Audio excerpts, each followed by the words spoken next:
Selamat pagi, Bapak dan teman-teman semua. Kami dari kelompok 11 ingin mempresentasikan hasil diskusi kami dengan komoditi buah yaitu jambu biji. Jadi sebelum masuk ke materi, saya akan memperkenalkan anggota saya. Terlebih dahulu saya sendiri yaitu Efraim Sarawatamba dengan NIM 210301060. Perkenalkan, nama saya Kausar Ramadan dengan NIM 210301045. Halo, perkenalkan nama saya Cecilia Melani Samosir dengan NIM 210301048. Itulah beberapa dari anggota kelompok 11. Sekarang kita masuk materi. Saya akan memaparkan sedikit tanaman jambu biji dengan nama latin Psidium guajava L.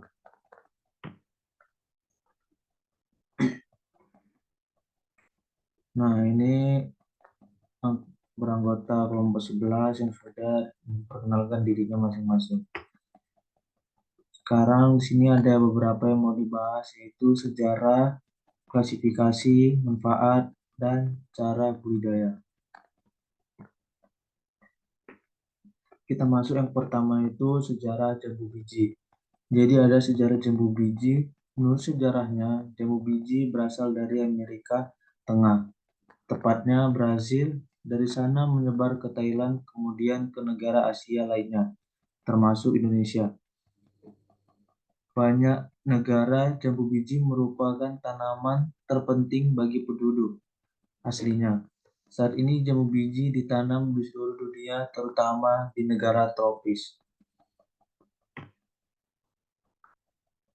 Terus pengenalan mengenai jambu biji ini ada klasifikasi. Dalam dunia tumbuhan, jambu biji memiliki klasifikasi yang cukup unik, yaitu sebagai berikut. Ada kingdom, plantae, subkingdom Thraciobionta, divisi Magnoliophyta, subdivisi Spermatophyta, kelas Magnoliopsida, subkelas Rosidae, ordo Myrtalos, family Myrtaceae, genus Psidium, spesies Psidium guajava L. Manfaat jambu biji. Buah ajaib yang akrab dalam kehidupan kita punya manfaat bagi kesehatan.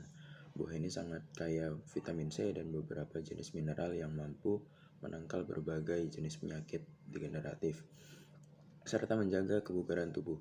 Daun dan kulit batangnya mengandung zat antibakteri yang dapat menyembuhkan beberapa jenis penyakit. Jambu biji dikatakan buah yang sangat istimewa karena memiliki kandungan zat gizinya yang tinggi, seperti vitamin C, potasium, dan besi. Selain itu juga kaya zat non-gizi seperti serat pangan, komponen karotenoid, dan polifenol. Buah jambu biji bebas dari asam lemak jenuh dan sodium, rendah lemak dan energi, tetapi tinggi akan serat pangan. Jambu biji juga mengandung potasium sekitar 14 mg per 100 gram buah. Potasium berfungsi meningkatkan keteraturan denyut jantung, mengaktifkan kontraksi otot, mengatur pengiriman zat-zat gizi lainnya ke sel-sel tubuh, mengendalikan keseimbangan cairan pada jaringan sel tubuh, serta menurunkan tekanan darah tinggi, hipertensi. Buah jambu biji besarnya cukup bervariasi dari yang berdiameter 2,5 cm sampai dengan lebih dari 10 cm. Jambu biji yang disukai oleh masyarakat umumnya adalah yang berdaging lunak dan tebal. Rasanya manis, berbiji sedikit, dan buahnya berukuran besar. Jenis jambu biji di seluruh dunia ada sekitar 150. Di Indonesia yang banyak ditanam adalah jenis jambu sukun, jambu susu putih, jambu apel, jambu Australia, jambu Palembang, jambu Kamboja, jambu pasar minggu, jambu merah getas, jambu harum manis, jambu sari, dan jambu tukan. Cara budidaya. Tanaman jambu biji dapat diperbanyak secara generatif, yaitu melalui biji, dan secara vegetatif, yaitu dengan cara sambung pucuk, okulasi, dan cangkok. Pada kesempatan kali ini kita akan membahas lebih lanjut cara budidaya jambu biji dengan perbanyakan secara generatif. Secara tumbuh yang pertama itu iklim. Jambu biji subur di lahan pada ketinggian 5-1200 mdpl. Tanaman ini menyukai tanah yang subur, gembur, dan mengandung unsur nitrogen dan bahan organik, atau tanah yang keadaan liat tetapi sedikit berpasir. Faktor iklim pada pertumbuhan meliputi suhu, curah hujan, kelembaban, dan cahaya matahari. Pada tanaman jambu, suhu rata-rata yang dimiliki tempat ditanamnya tanaman jambu berkisar antara 23 sampai 28 derajat Celcius. Pada suhu yang terlalu rendah maka kelembaban akan makin meninggi dan hal ini dapat menyebabkan tanaman jambu mudah terserang penyakit daun yang disebabkan oleh cendawan. Selain itu suhu udara, suhu tanah juga berpengaruh terhadap pertumbuhan tanaman. Pada tanaman jambu, suhu tanah yang mencapai di bawah 115 derajat akan menyebabkan tanaman terganggu proses pembuahannya karena sulitnya penyerapan unsur mikro yang dibutuhkan tumbuhan. Sedangkan apabila suhu tanah mencapai di atas 35 derajat, maka produksi bunga akan semakin sedikit dan bunga serta buah pun akan cepat hangus. Tanaman jambu merupakan tanaman yang peka terhadap kekurangan air, sehingga curah hujan per tahun, sedangkan kelembaban udara yang dapat ditolerir oleh tanaman jambu tergolong rendah, karena apabila terlalu tinggi maka tanaman akan mudah diserang penyakit. Selain kelembaban udara, penyinaran cahaya matahari juga menjadi faktor yang penting bagi pertumbuhan tanaman jambu. Penyinaran yang didapat oleh tanaman jambu harus cukup agar tanaman tidak mengalami etiolasi, yaitu tanaman yang melemah karena kekurangan cahaya matahari. Tanah yang berfungsi sebagai penyedia unsur hara tanaman merupakan hal yang tak boleh luput diperhatikan kesesuaian ketika akan menanam tanaman. Yang kedua, media tanam. Pada tanaman jambu, jenis tanah yang dapat menunjang pertumbuhan tanaman jambu adalah tanah dengan jenis andosol yang gembur dan memiliki kadar bahan organik yang tinggi, maupun tanah yang berpasir dengan keasaman atau pH tanah yang berkisar antara 4,5 sampai 8,2. Yang ketiga, ketinggian tempat. Ketinggian tempat akan berpengaruh pada suhu, kecepatan angin, serta kelembaban dari suatu tempat. Tanaman jambu merupakan tanaman yang tumbuh dengan suhu yang tidak terlalu dingin namun tak juga panas, sehingga akan dapat tumbuh pada tempat dengan ketinggian 1 sampai 1.200 meter di atas permukaan laut. Sedangkan ketinggian tempat yang dapat membuat tanaman jambu tumbuh secara optimal berkisar antara 30 sampai 1.000 meter di atas permukaan laut. Apabila tanaman jambu ditanam pada tempat di bawah 30 mdpl, maka perkembangan tanaman akan lebih lambat. Begitu juga bila ditanam pada tempat di atas 1800 mdpl, maka tanaman jambu tidak akan tumbuh. Yang keempat, ada curah hujan. Tanaman jambu biji merupakan jenis tanaman liar yang tumbuh di daerah yang memiliki iklim tropis. Menurut Sumero Ashari, tanaman jambu biji dapat tumbuh pada temperatur antara 15 sampai 45 derajat Celcius. Namun hasil terbaik diperoleh pada suhu antara 23 sampai 28 derajat Celcius dengan curah hujan 1.000 sampai 2.000 mm per tahun. A. Pembibitan. 1. Pemilihan bibit jambu biji. Cara menanam jambu biji adalah dimulai dari pemilihan bibit yang baik dan benar. Biji yang akan digunakan untuk bibit sebaiknya diambil dari buah yang sudah masak di pohon. Kulitnya sudah berwarna hijau kekuningan. Untuk menentukan biji yang bernas atau tidak dapat dilakukan dengan merendam biji ke dalam air. Bila biji yang direndam tersebut terapung atau melayang, menunjukkan bahwa biji tersebut hampa atau tidak baik. 2. Penyemaian. Tempat persemaian diisi dengan media semai atau pasir halus dengan ketebalan 10 cm atau lebih. Biji jambu biji yang telah disiapkan segera disemaikan pada tempat persemaian dengan cara menaburkan merata di atas media persemaian, kemudian ditutup dengan media persemaian tersebut sekitar 0,5 cm. Pemeliharaan persemaian. Biji yang telah disemaikan tersebut harus disiram secukupnya setiap hari untuk menjaga agar media semai tetap lembab. Biji akan tumbuh sekitar 20-30 hari setelah penyemaian. 4. Transplanting persemaian.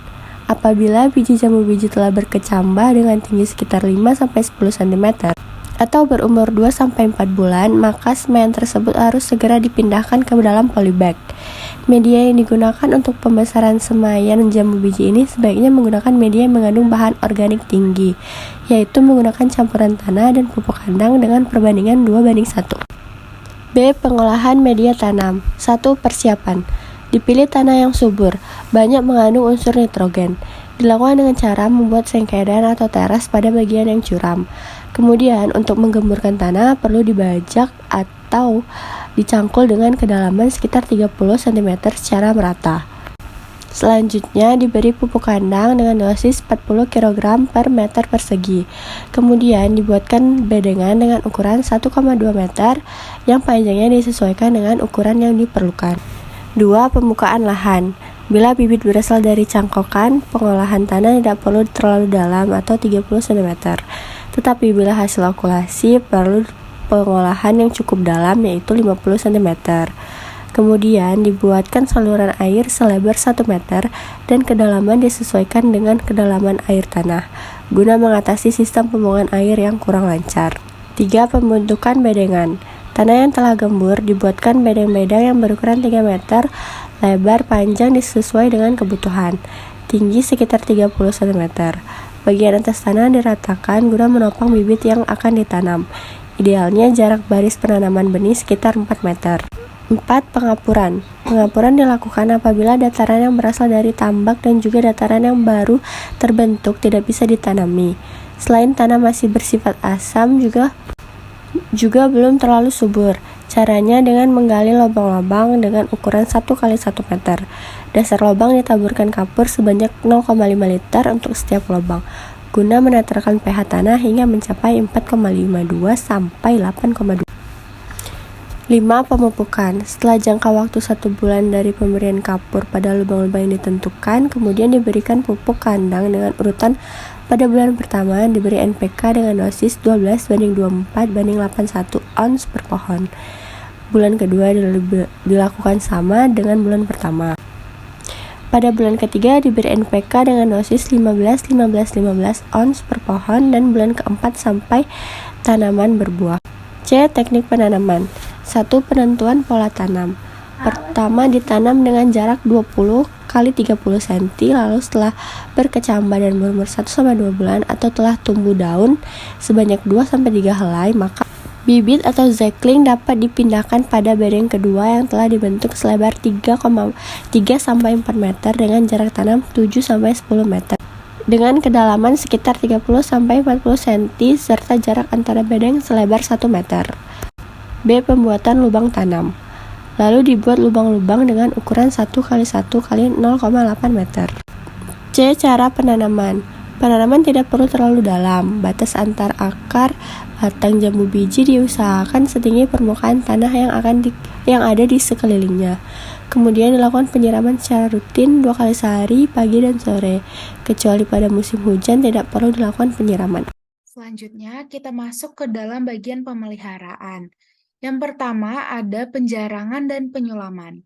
Apabila bibit tidak tumbuh dengan baik, segera dilakukan penggantian dengan bibit cadangan. Dan apabila tumbuh tanaman terlalu jauh jaraknya, maka perlu dilakukan penjarangan. Yang kedua ada penyiangan. Selama 2 minggu setelah bibit yang berasal dari cangkokan atau okulasi ditanam di lahan, perlu penyiangan. Dilakukan hanya pada batang dahan tua atau warna coklat dengan dahan muda atau warna hijau.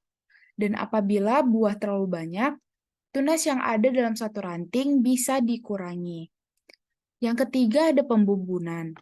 Supaya tanah tetap gembur dan subur, pada lokasi penanaman bibit jambu biji, perlu dilakukan pembalikan dan penggemburan tanah supaya tetap dalam keadaan lunak yang dilakukan setiap 1 bulan sekali. Yang keempat ada perempalan. Agar jambu biji mendapat tajuk yang rimbun setelah tanaman berumur 2 tahun, segera dilakukan perempalan atau pemangkasan pada ujung-ujung cabangnya. Yang kelima, kita masuk ke dalam pemupukan. Berikan pupuk pada usia tanaman belum menginjak 1 tahun. Pada fase ini, campuran pupuk yang baik untuk diberikan adalah pupuk kandang, TSP, urea, dan ZK. Taburkanlah pupuk tersebut di area sekeliling tanaman jambu biji. Fase kedua adalah saat tanaman jambu biji berusia 1-3 tahun, atau biasanya sudah melewati masa berbuah sebanyak 2 kali. Pupuk yang disarankan untuk diberikan adalah pupuk NPK dan TSP. Pemberian pupuk sebaiknya dilakukan dalam jangka waktu 3 bulan sekali. Di atas usia 3 tahun, pemberian pupuk hanya dilakukan jika tanaman dirasa tubuh kurang sempurna. Pada fase ini, disarankan untuk memberikan pupuk kandang, TSP, dan NPK. Yang keenam, kita masuk ke dalam penyiraman.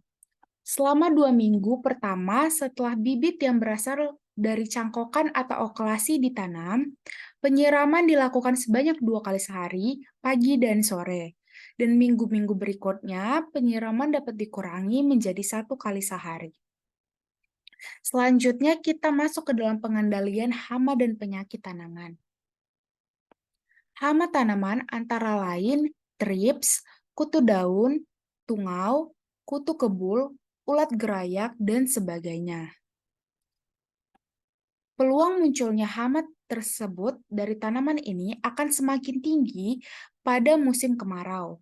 Bila satu tanaman terkena hama dan dibiarkan, maka dengan cepat tanaman lainnya juga terkena hama tersebut. Sehingga jangan dibiarkan.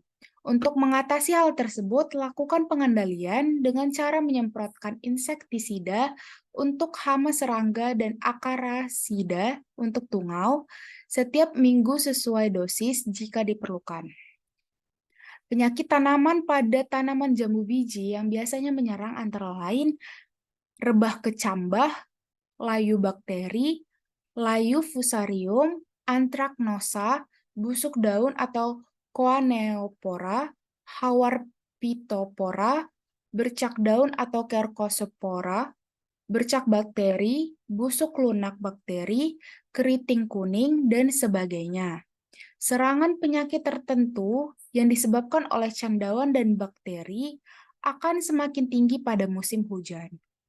Seperti halnya dengan hama, bila satu tanaman terkena penyakit dan dibiarkan, maka dengan cepat tanaman lainnya juga terkena penyakit tersebut, sehingga jangan dibiarkan. Untuk mengatasi hal tersebut, lakukan pengendalian dengan cara menyemprotkan fungisida setiap minggu sesuai dosis.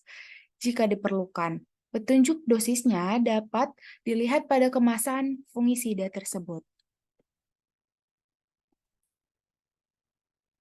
Yang terakhir, kita masuk ke dalam panen.